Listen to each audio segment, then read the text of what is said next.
I know I say this every time, but I mean it this time when I say that this might just be the best value LED light available. Let's get undone. Gerald Undone. He's crazy. What is happening, everybody? I'm Gerald Undone, and today we're going to be taking a look at this pocket-sized LED light from Sokani, the X21. They packed a lot of stuff into this little package, so let's do an unboxing, and then we'll talk about the features and why you need this light in your bag.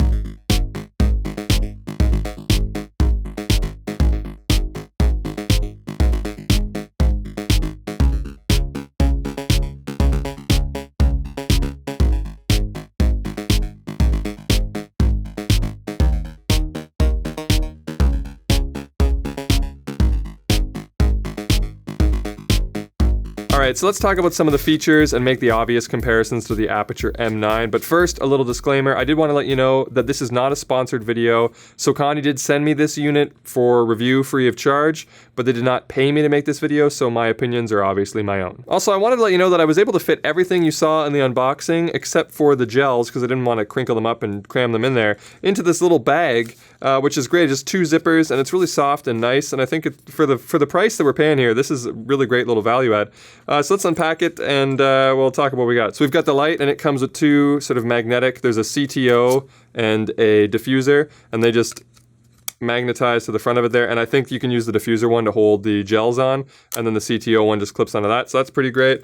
And then in the back pouch, I've got the USB cable and the little head that they give you. And this is a similar quality to what you would get from Aputure. It's metal, it's, decent weight. I wouldn't put, huge rigs on it, but it's pretty solid little head that you get for free. Well, not for free, but you know what I mean, like included in the package for the price. It's pretty great. What I really like about this thing is the chassis. It seems to be all aluminum, which is pretty high fit and finish for the price point. 3-button design. It kind of reminds me a little bit of like iPhone 5 generation, I want to say, so the square bezels and the circular little push buttons there. So yeah, so there's a power button on the side, and when you hold that, it turns on the interface, I guess, which gives you a battery indicator and the current power of the light. And then the plus and minus go up in 1 degree to set the power that you want.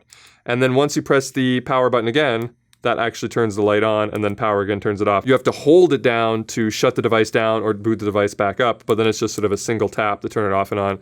And then there's just the USB. This is micro USB. It's not Type-C. I kind of thought it'd be Type-C, but it's no big deal. But they include a micro USB cable with it. So that's that. It's called the X21 because there's 21 LEDs, which means it's actually pretty powerful for the size. And they're kept behind a protective case, which I like. Some of the earlier LED panels, obviously they had like those open bulb, light bright looking LEDs that you could break and they have to give you replacement ones. Light Bright, the toy that lets you create beautiful pictures with light.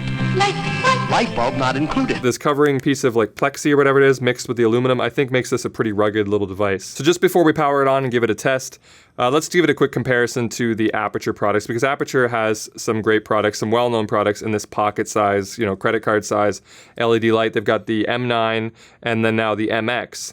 And I think the comparisons that you see often are to the M9 with this light, and that's probably because of price, because the M9 is around $45 US or $70 Canadian, and this one would be $50 US. And so I see why they would make that comparison, but when I was looking at the specs a little bit closer, I actually think it compares more closely to the MX, which is much more expensive, although there is a feature that's missing. So I'll just run down the specs with you real quick. So the MX is at 1 meter, it's rated to be 200 lux, and this light at 1 meter is 200 lux as well. So it's similar power to the MX, which is the $150 US or $200 Canadian light from Aputure. Now the MX is a bit of a different light. It uses a different type of bulb. It has 128 of this SMD bulbs, and it has the ability to color change built into it, where this light obviously uses CTOs and gels and stuff like that. And then the battery life is somewhere in between. Because it's more powerful than the M9, it's not going to last as long. The M9 is rated on their website to last around 1.5 to 2 hours at maximum brightness,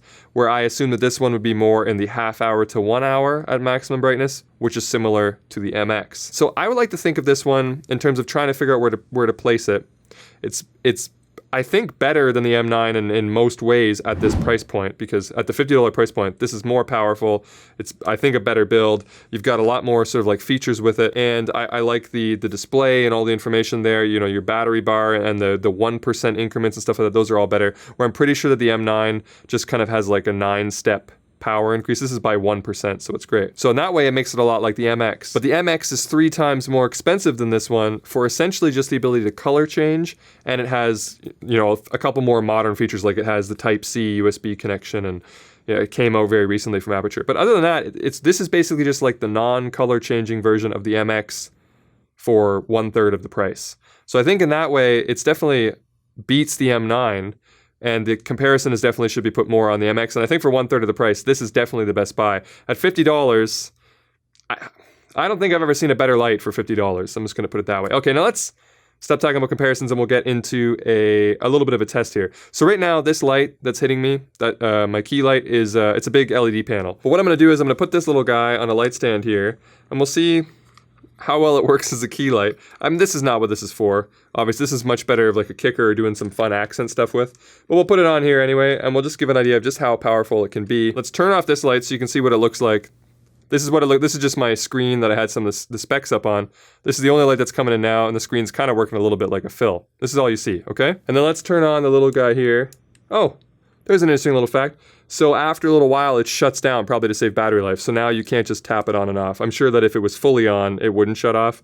But if you do nothing with it for a while, it kind of goes to sleep. So we'll just have to boot it back up. And now we can turn it on.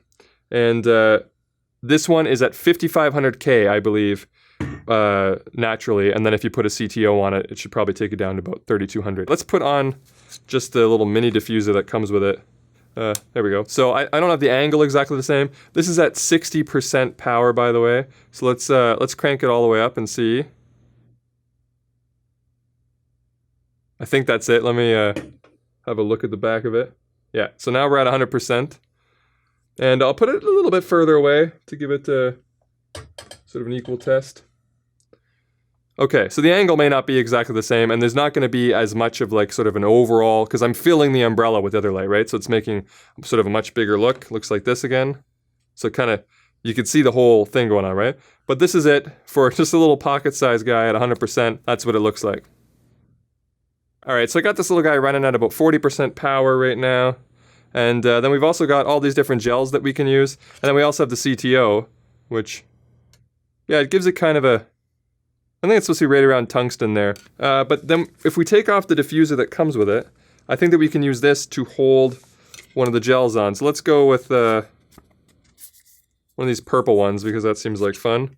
So we'll just put the purple thing right on the light and then use the diffuser. And now it looks like that. I don't know how like purple that's going to come off to you, but it should just give it kind of like a cooler color. There's a lot more gels in here than I thought there was. I think there's got to be like, I don't know, 30 of them in here. There's a bunch of different greens, yellows, there's different blues and purples. Ones that seem to have like that let a lot less light in. Let's take a look at this one here. So can we just slide this out? Yeah, you can.